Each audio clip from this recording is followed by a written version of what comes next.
Fala pessoal, diretamente aqui do Rio Innovation Week. Estamos aqui no podcast na FET e hoje a minha mesa está muito bonita. Nosso secretário de Ciência, Tecnologia e Inovação do Estado do Rio de Janeiro, deputado licenciado Anderson Moraes, é um dos nossos primeiros convidados aqui. Nós temos Paulo Duarte, CEO da PD7, não é isso, Paulo? Também. Temos Alexandre Vale, que é presidente da Faetec, né, tem feito um trabalho extraordinário. E hoje a gente vai bater um bate-papo aqui bem tranquilo, descontraído. Eu queria saber de vocês o seguinte: primeiro, eu sou secretária. Pode ser, secretária?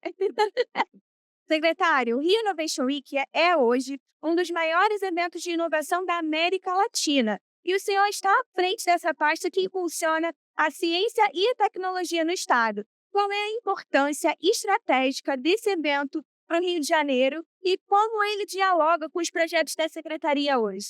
Primeiro de tudo, Bruninha, boa tarde. Boa tarde aqui, Paulo. Boa tarde, Alexandre Vale, meu grande amigo, presidente da Faetec. E aqui eu quero saudar principalmente o Paulo.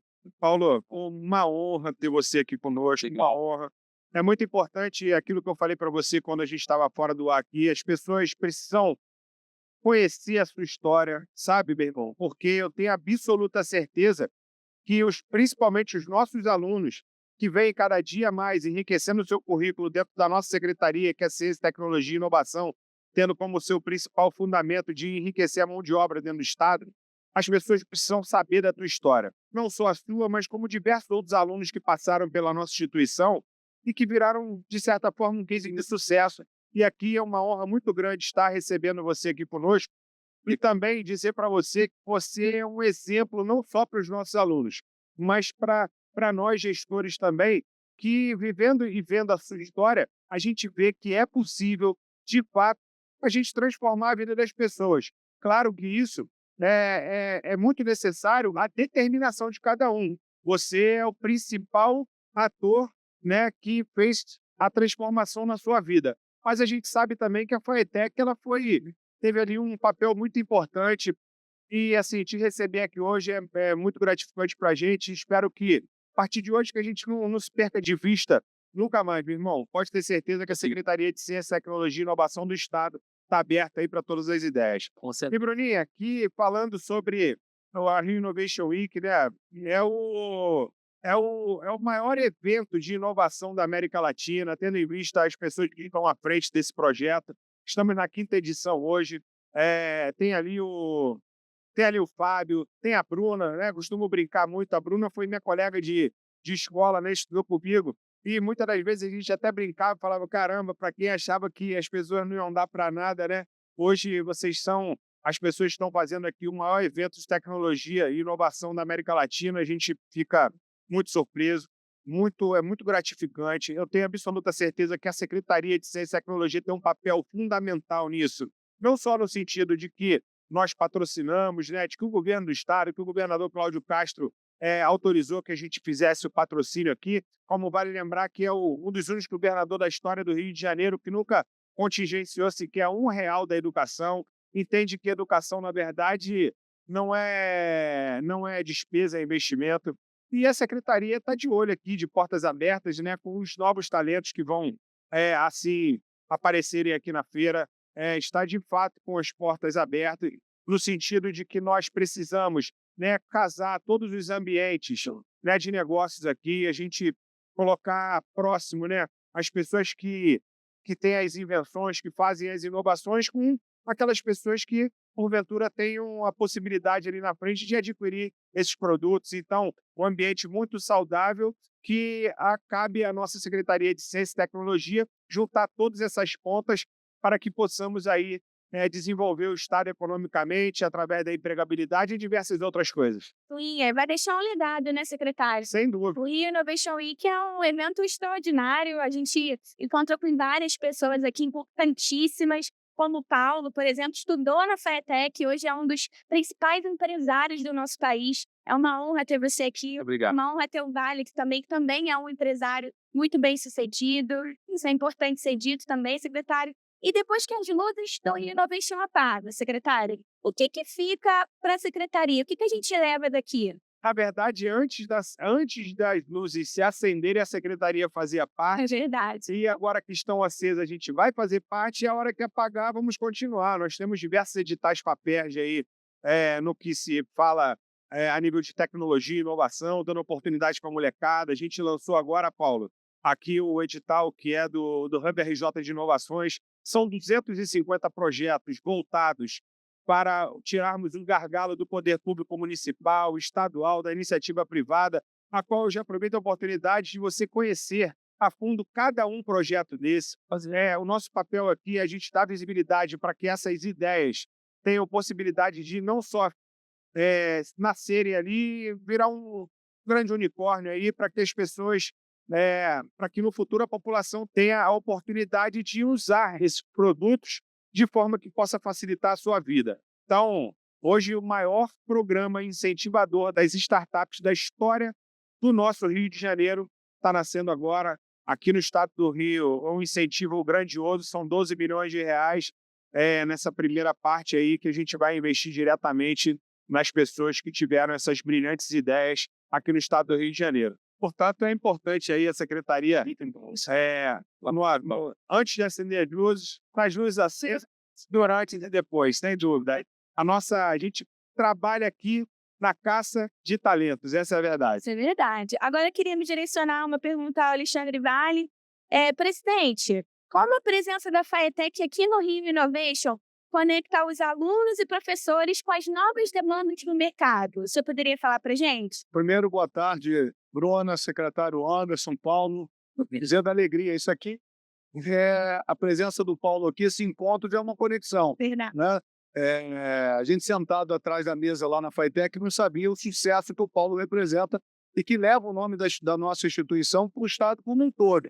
Eu fui abordado ali agora, também por uma aluna, junto com a professora e uma mãe secretária, que querem me apresentar um projeto também que é desenvolvido dentro da FATEC e que as coisas vão acontecendo tão dinamicamente e que muitas das vezes a gente não consegue, pelo dia a dia, ter noção de tudo que está acontecendo. Então, a importância desse evento é para conectar todas essas pessoas e todos esses movimentos que vem acontecendo. Eu acho que a FATEC tem muito a entregar ao nosso estado, tem muito a fazer, e a gente, nesses 27 anos, com certeza, nós temos exemplos como o seu, Paulo, que nos orgulha muito, e eu espero que você realmente, como secretário disse, seja conectado daqui para frente com a gente, para que a gente possa levar o seu exemplo e nossos alunos, que muitas das vezes eles se formam e dizem, e aí, o que vai ser da minha vida? Né? Que perspectiva? E quando a gente mostra os cases de sucesso, como é o seu caso, você pode ter certeza que a gente vai motivá-los e vai fazer com que eles saiam dali profissionais e encontrem o resultado que você encontrou na vida. É verdade. E a FATEC, ela é responsável por gerar muitos empregos. As pessoas, inclusive a minha mãe, ela é aluna da FATEC, né, de contínuo. Ela faz salgado, né? Gastronomia. E ela tá super animada, ela faz pra gente em casa. Essa é a melhor parte, né? Porque ela estuda em casa com a gente. Legal. E eu queria perguntar para você, Paulo, só um pouquinho sobre a sua empresa, como ela surgiu, de onde saiu essa ideia. Conta um pouquinho pra gente, por favor. Vamos lá. Alexandre, obrigado pelo convite.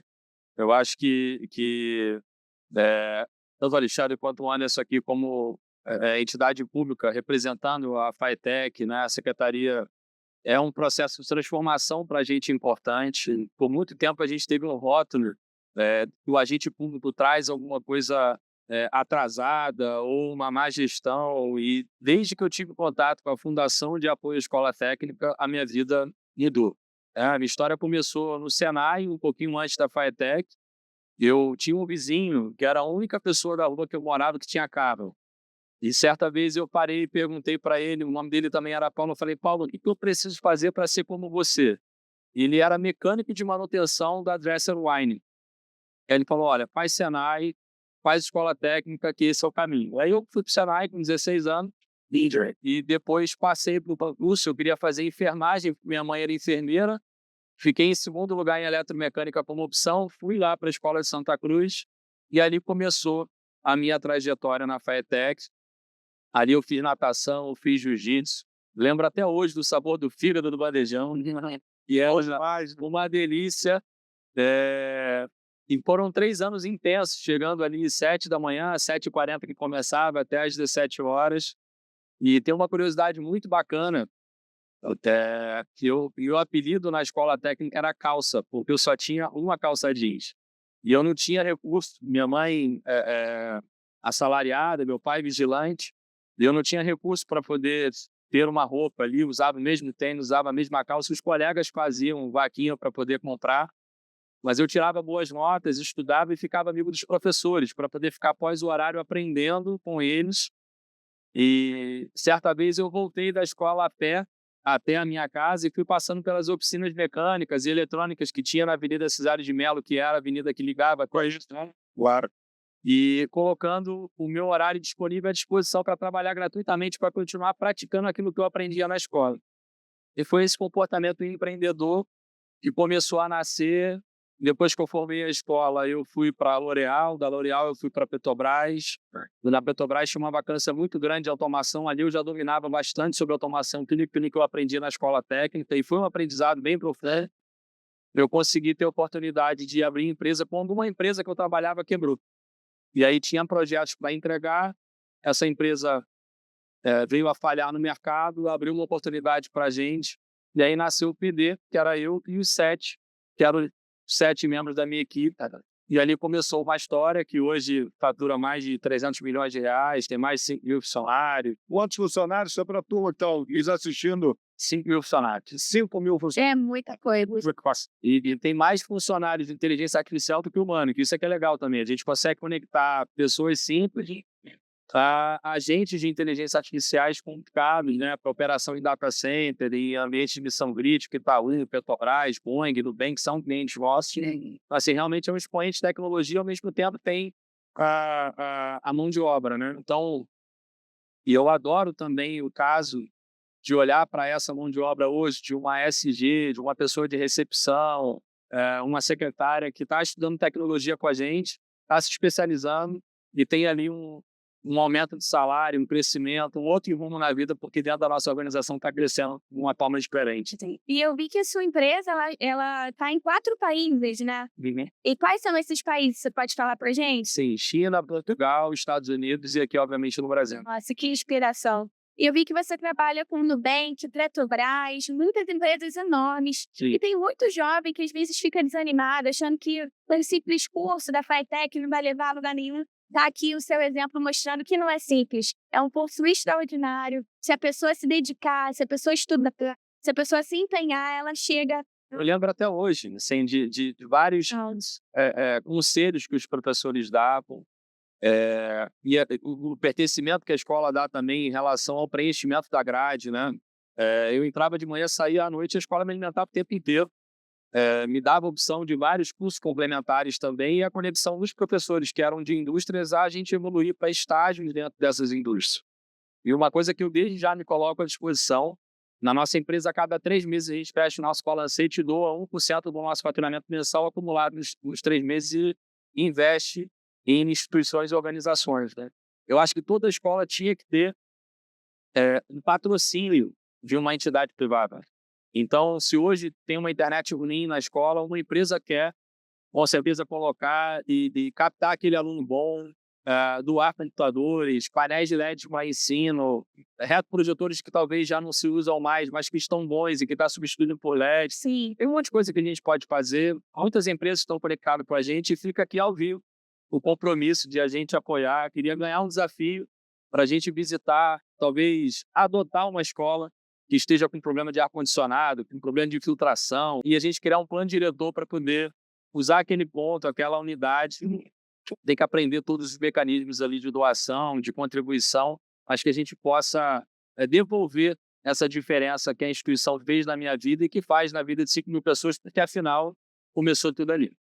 E o nosso secretário faz isso muito bem. Ele conecta o governo com a iniciativa privada, gerando oportunidade de emprego para todo mundo, né, secretário? É verdade. É o que nós acreditamos também, Paulo. Tudo que você está falando para a gente aí é como se fosse música boa nos nossos ouvidos. Sim. Eu sou da iniciativa privada, né? A gente iniciou a carreira na política no final de 2018, mas o que eu acredito é a iniciativa privada.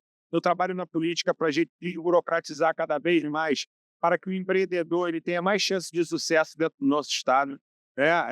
Antes de eu entrar na política, eu falava muito assim, quero entrar na política para ajudar o setor privado. E hoje, estando dentro da política, a gente consegue muito mais fazer o setor público não atrapalhar, sabe? Porque as pessoas que estão no setor público, é claro que elas precisam entender qual é a dor do setor privado, para que a gente possa sanar. Às vezes, muitas das vezes, Paulo, é uma licença que você precisa tirar em determinados lugares, que às vezes a pessoa que está ali do outro lado do balcão, claro que sem generalizar, óbvio, a grande maioria do funcionalismo público são pessoas que gostam de trabalhar, que também gostam de sentar com a família, mas eles precisam entender que a velocidade da troca desse papel de uma mesa para outra vai fazer com que na outra ponta a gente gere diversos empregos. E aqui, quebrando o protocolo, Paulo, eu queria falar com você o seguinte: tem muita gente que que me encontra com a gente na rua e fala assim: pô, Anderson, mas a tecnologia, a inovação, essa coisa toda, as pessoas ficam meio preocupadas de perderem, né, ali, os seus empregos, a sua mão de obra. E eu falo para eles, muitas das vezes eu queria que você explicasse de uma forma mais eficiente assim, que o que eu costumo dizer é o seguinte: muitas das vezes, cara, talvez chegue ali na frente, aquela determinada função que você exerce, talvez ela pode de fato não acontecer mais. A tecnologia, a inteligência artificial, a inovação, ela está aí para fazer o mundo, né, se atualizar. Portanto, eu queria que você falasse das transformações de carreiras, muitas das vezes de pessoas que faziam aquele tipo de trabalho que era manual, e que elas foram se aperfeiçoando e entrando nas novas profissões, de forma que o currículo delas mais valorizados, elas também passaram a ter um ganho melhor. Então, não existe escassez de mão de obra e muito menos inexistência de determinada mão de obra. Existe sim a transformação daquela mão de obra para uma outra. Eu queria que você, sei lá, desse exemplo, falasse um pouco disso aí para a gente, porque eu acho que é importante as pessoas saberem que isso existe. Eu acho que a gente foi muito ensinado de uma forma cultural a se acostumar e a ter ali o mesmo salário, a mesma função e acompanhar a nossa trajetória de vida. A nossa nação, a nossa bandeira já nos ensina isso: ordem e progresso. Sim. E a gente muitas vezes quer o benefício da ordem, mas nem quer o esforço que nos leva ao progresso, né? Então, o progresso vai acontecer, continua acontecendo, as funções, os trabalhos tendem a mudar drasticamente em função da inteligência artificial. É exemplo desse podcast aqui. A gente está aqui, tem gente aqui que está trabalhando com a gente, que está captando o que está fazendo. Na nossa arena lá no Fobra, o podcast ele trabalha com inteligência artificial, não tem funcionário operando. Acabou, gravou, corta, edita, já sai para a rede de cada um e já publica. Não significa o desemprego do editor no podcast, mas significa que esse editor pode ter contato com aquela tecnologia que está revolucionando o setor dele. Então, se ele é da área da comunicação, se ele cria agora um prompt no chat GPT: olá, eu sou o Francisco, trabalho com comunicação, faço entrevistas, falo tal idioma, não falo outro. Como que você poderia me ajudar a falar todos os idiomas hoje disponíveis para o possível podcast na América Latina? Ele vai te dar um prompt e vai te ensinar quais são os caminhos para usar IA para isso. E como eu faria para editar vídeos? A própria inteligência artificial vai te ajudar a ampliar os teus Tem ajudado muito. skills. Certo. Exatamente, né? E os hard e soft skills para você conseguir, dentro da tua vertical, se você ama e quer fazer o progresso dentro da tua vertical, você coloca aquelas ideias em ordem e acompanha esse conceito de ordem e progresso. Eu gosto muito de usar esse exemplo porque, cara, ele é recorrente para a gente, né?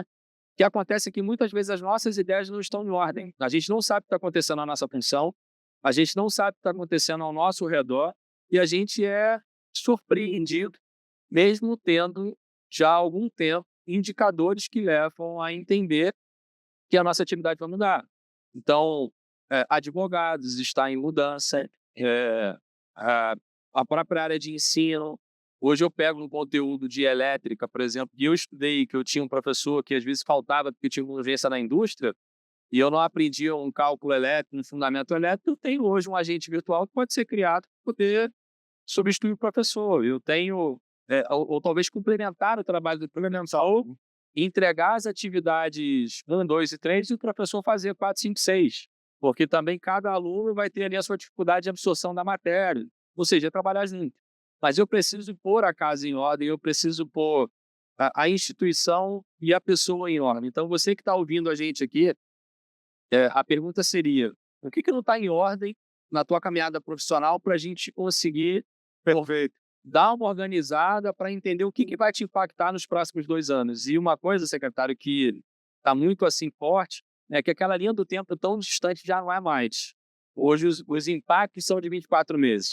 Tá? Então a gente precisa olhar para a nossa infraestrutura, para a nossa caminhada como aluno, como professor, pessoas, stakeholders importantes, participantes desse ecossistema, e o que a gente pode pôr em ordem na nossa vida para a gente trazer a inteligência artificial, a revolução tecnológica para o nosso lado.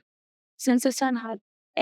Vale, quantos alunos a FiTech forma, capacita? Você tem mais ou menos esses dados para compartilhar com a gente? Aproximadamente 110 mil alunos por ano, mas a gente tem condição, estamos preparando, estruturando, por orientação do nosso governador e do secretário Anderson, a gente ampliar isso e bater os números recordes da FiTech.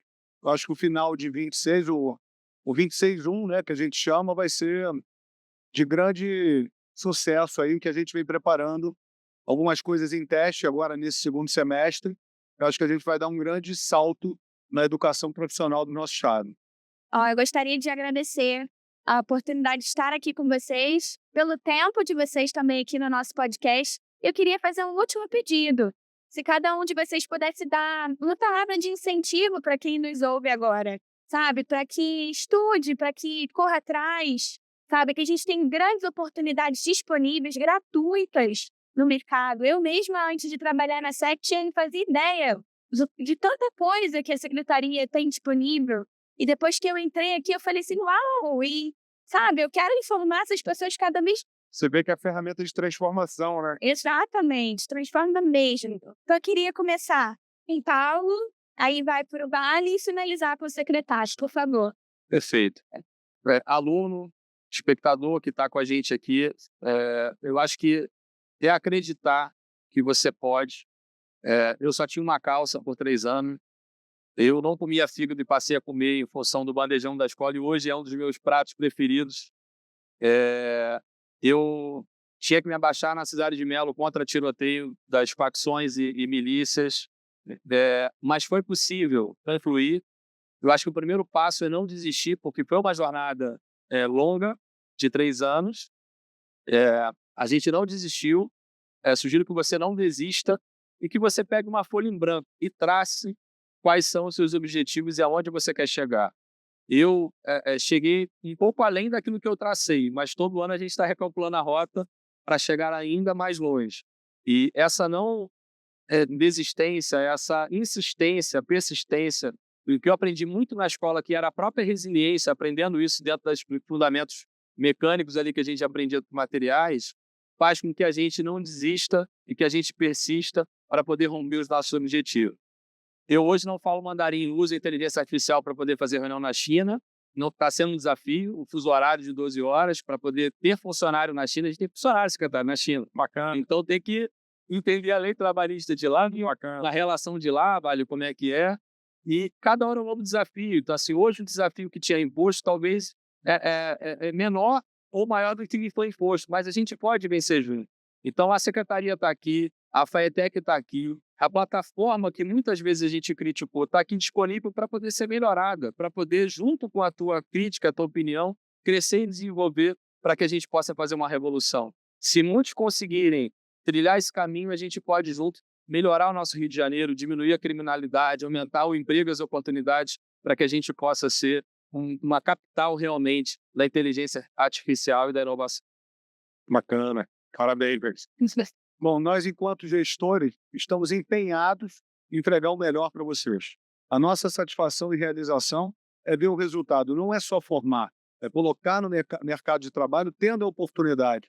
Que o diploma da FiTech não seja apenas um papel que vá para a parede. Então, nós estamos empenhados nisso. A gente tem exemplos de sucesso como o Paulo, como o Matheus, que passou por uma bolsa, né, secretário? Há 4 anos estudando música de graça nos Estados Unidos, morador de comunidade em Caxias, de família humilde, família que lutou assim como você, Paulo.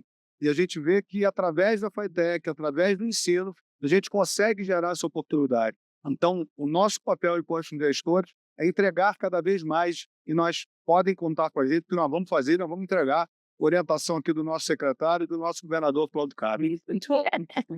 Bom, pessoal, pena que passou rápido, né, Paulo, Rápido. Alexandre, Bruninha. Satisfação imensa poder dividir esse espaço aqui com vocês. Assim como nós dissemos antes, Paulo, não é da boca para fora. A instituição, ela necessita das parcerias, tá? Principalmente da parceria pública-privada. Nós acreditamos nisso.